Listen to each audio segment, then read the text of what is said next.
What's up, guys? Welcome back to the channel, and today we have got a pretty big and important project.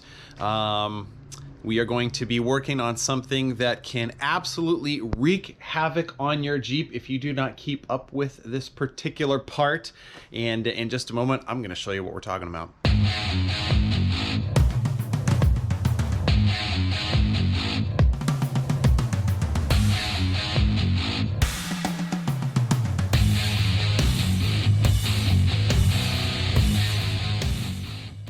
Alrighty guys, well today we are talking about a very important part of your front end of your steering components, and that is the ball joint. Now, ball joints are a relatively good design as long as you're keeping everything stock and you're not doing anything crazy with them. But Jeep owners, we don't like to play that game. So we put big tires, big lifts, we put all kinds of stress on our steering system and all the steering components within. And as a result, ball joints typically don't last very long on a lifted rig with big wheels, especially one that is regularly taken off-road. So guys, a typical ball joint design is what is known as a ball and socket. And so the ball joint is basically part of an entire piece, like a little arm with the ball on the end of it, and that is fit into a socket, and that of course gives it your swivel, your wiggle room. This allows your steering knuckle to turn on your C's, and in a perfect world, everything's great, hunky-dory, no death wobble in your life, and all is good with the world. Your typical street-driven Jeeps are typically not getting ball joints changed out every 2 or 3 years. A little bit of a different story with us. Alrighty guys, so I've got the Bluebicon jacked up here on the driver's side, and we have it high enough up to where we can get our shovel handle under here. If you don't know how to check for loose ball joints or play in your ball joints, this is kind of the easy way to do it. Just jack the Jeep up, get a long arm shovel or something sturdy. You can even use the handle, the jack handle, if you want to do that. And what you're going to do is you're going to slide it underneath, and then you're basically just going to kind of lift up on it and use this as a lever to see if you can get the tire to move in an up and down fashion. So let's take a look and see if we have any play in these ball joints. I'm going to go ahead and give the shovel here a few up and down pulls, lever style. We'll see if we have any movement.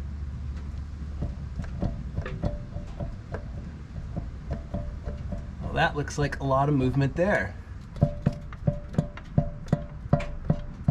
We have side-to-side movement as well. Alrighty, well you might be saying, well Dave, you could have avoided all of this heartache and headache if you'd have just upgraded your ball joints to some heavy duty ball joints. Those obviously are made to handle 35, 37, 38 inch, 40 inch tires. You know, what are you doing running stock ball joints? You're just asking for trouble. Well, that's not actually the case. We are running the TerraFlex heavy duty ball joints. Lifetime warranty on these TerraFlex ball joints. So I guess I'm just gonna send them in and get some new ball joints and do that, right? Wrong. I am not going to send these back and get another pair.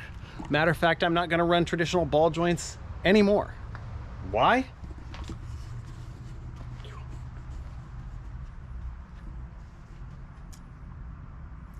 Alrighty guys, these are the American Iron off-road ball joint delete kit.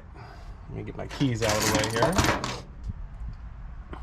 And we've got the lower ball joint here, the upper ball joint, and I say ball joint just because, I mean, I'm used to it, but they're not ball joints. They are a spherical bearing, which is going to be in there. And that is what is going to be replacing our TerraFlex ball joints. This is going to be the lower, which is going to be pressed in underneath. It has the thick shoulder. And then we have the upper here, which will be pressed in from the top. And this has some knurling on it. So once these are pressed into the axle, they never have to be removed. These are completely rebuildable. The spherical bearing is removable. You can replace it. And then Josh out there at American Iron Off-Road does warranty these for 2 years and I believe 30,000 miles. So and there are reports already online of vehicles going way past the 30,000 mile mark, and it's still nice and tight. So that is what we're going to be doing on the Jeep today. Alrighty guys, so I'm not going to post a video on how to disassemble axles and take ball joints out. There are a million videos on YouTube that will show you how to do that. So what we're going to do basically is show you how to press these new ball joint deletes in to the axle here. And the key really is just to go kind of slow and steady, you guys. The first thing you want to do is prep. So make sure you get in here and clean out the holes that you're going to be pressing these ball joint deletes into. You want to make sure that they're nice and clean and dry, free of any debris. You don't want any sort of lubrication in a press fit type of setting here. So anti-seize or other type of lube, I would stay away from that. Remember, you're never going to have to pull these out, so no reason to lube this up. Once you get these pressed in, they are in for life. So let's go ahead and get started. Alrighty guys, well, we're going to start with the lower joint. This one's going to be easier to get a grip on because we're going to still have the upper tube empty here where we can thread the ball joint removal tool through. It just makes it a little easier. That way you can press kind of up here from the top versus having to try to press it from the bottom. You don't have a whole lot of room unless you're up on a lift. If you're down on the ground kind of here like myself on jack stands, it's easier if you go ahead and install the lower ball joint first, the ball joint delete I should say. So we're going to get it lined up. Takes a few tries maybe, unless you're really good to get it on the first try.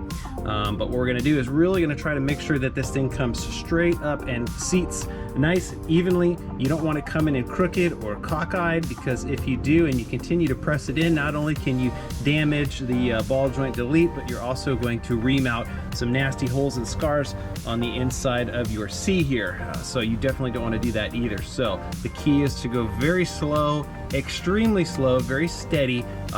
Once and done is what you want. You don't want to have to keep going in, mess up, pull it out, mess up, pull it out. Just go nice and slow, get it in there, and then as soon as you start to see it seating nice and clean, then you're going to go ahead and finish your press. Alrighty guys, well, once again, you are going to want to really keep an eye on this shoulder piece right here, and the lip is going to kind of disappear and suction in as you start pulling in this ball joint. And as it presses the ball joint delete in, you're going to want to just go real slow and stop every couple of turns. Take a look and make sure that you're even on all sides, because again, you don't want to be pressing this thing in all cockeyed, because it's going to end up being a very bad day for you if you do that. So I'm going to go ahead and zoom on in here, see if we can get this thing started, and we will very carefully watch it as it goes.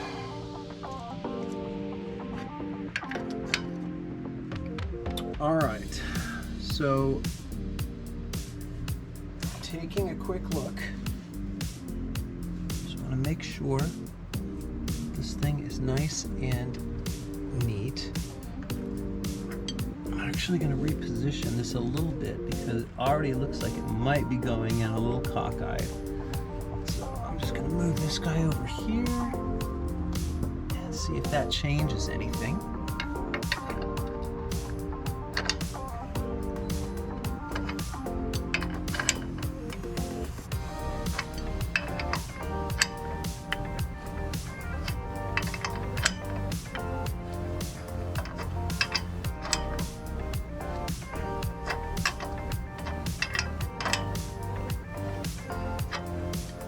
Alright, so what I would recommend that you do is once this thing starts to seat a little bit, you start to see a little bit of the shoulder starting to disappear as it gets sucked up in here, this is a good time to actually take off your press, get in here with a flashlight and just take a peek around, and you can get a better idea if you can see if it's actually going in straight or not when you can see the insides of the wall as you're pushing this up and in.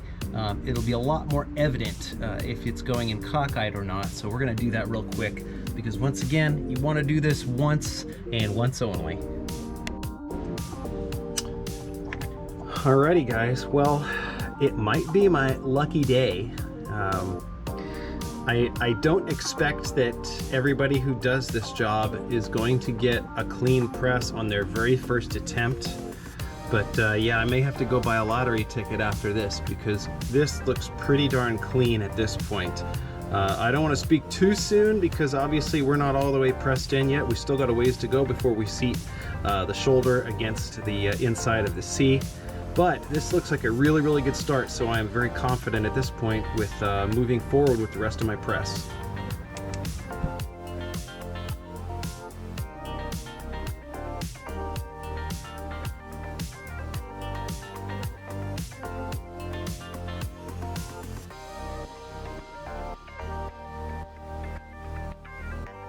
We got our lower in, looking nice, perfectly seated.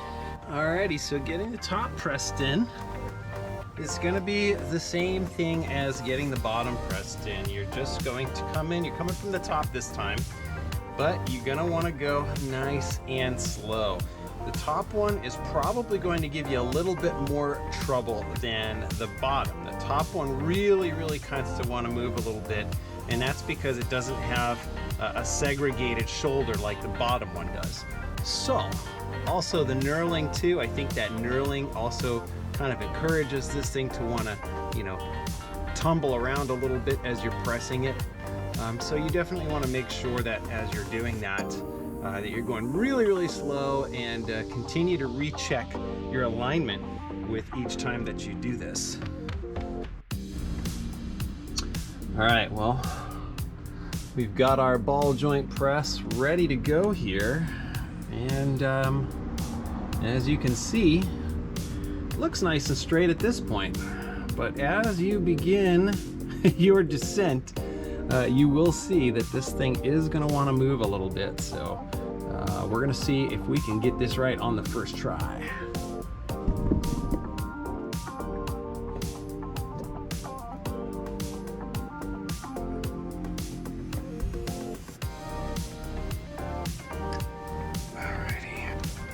See, it does wiggle a little bit. Kind of helps to get it seated if you do just kind of jiggle it a little bit as you're doing this. I can already see it starting to dive towards the back. So we're gonna see if I spin this over to the side here. Maybe that'll help straighten us out. It's possible. Matter of fact, I think that did help a little bit. It is starting to drop a little bit, and I gotta say, it's starting to even out.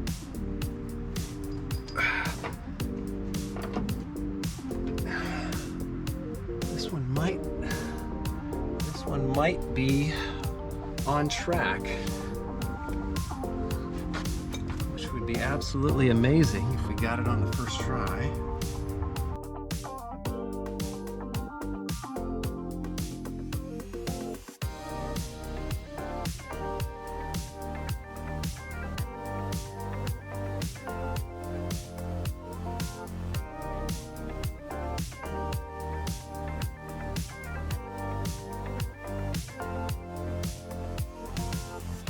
Well, I'm definitely buying a lottery ticket today, because that pressed in on the first try, and that pressed in on the first try without any issues or modifications.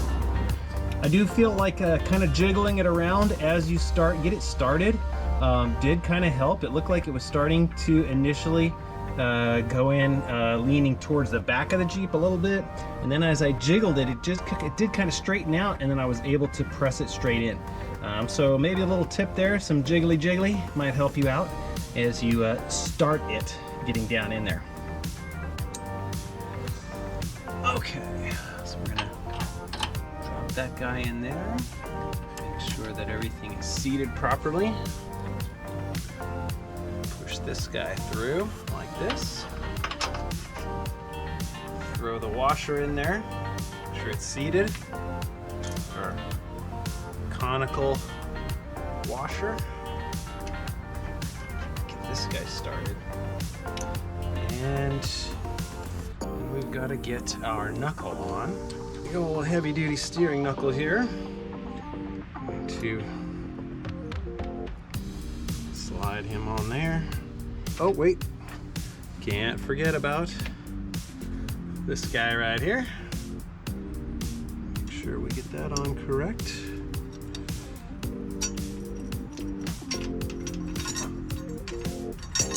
There we go. The locking nut, the nylock nut here on the upper ball joint delete. We're going to start by getting this one to 40 pounds. Alrighty, so you're going to need 4 different sockets for this. This upper nut here is a 19 millimeter. Underneath here on the bottom, got a 22 millimeter. This is the one we're going to start off to our 40 pounds. On the bottom, this big boy is we got a 27 millimeter up here, and we have a 24 millimeter on the bottom.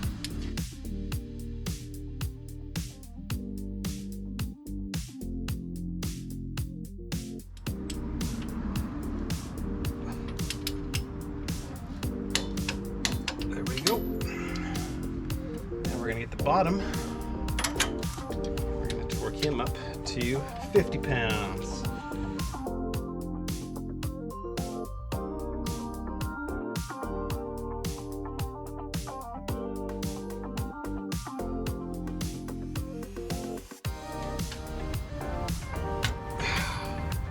So we got this one torqued to 50 pounds. We're gonna come back up here and torque this from 40 up to 50.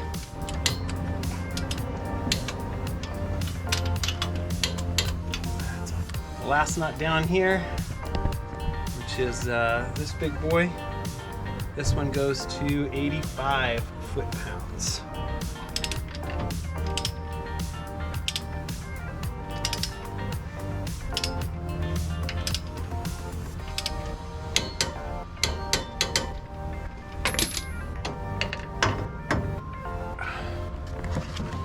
And there you go. That's basically it, you guys. So it is on and ready to go. And from here, you just put her all back together, put your brakes back on, put your axles back in, hook up your tie rod, your drag link, and send it. Well guys, there you have it. Pretty straightforward install, not too difficult, maybe a little time consuming. Yeah, that's just kind of the nature of the beast here. But at the end of the day, if you go slow and you make sure that you have the right tools, it's really not a difficult job to get these things put in. I did take her for a test drive, and the front end feels great. Absolutely night and day difference from those old Terraflex ball joints that were completely worn out. Especially going over speed bumps, you can just feel how tight this thing is. And so the real test is going to be over the next year, 2 years, really seeing how these things hold up over some real off-road abuse. You guys know the plan is to go to 40s here, at least that's the rumor. So, you know, we'll really see how these things hold up to 40-inch tires. But anyway, Josh, I want to thank you so much for a really quality product, and I'm super excited to run these things. I'm even more excited that I don't have to maintain ball joints anymore. That's a huge, huge plus. So guys, thank you so much for the support. Thank you for watching. If you enjoy the content, I really encourage you to hit that subscribe button. Please help me get to 1,000 subscribers. That would be awesome. And stay tuned for another great episode. We'll see you guys in the next one.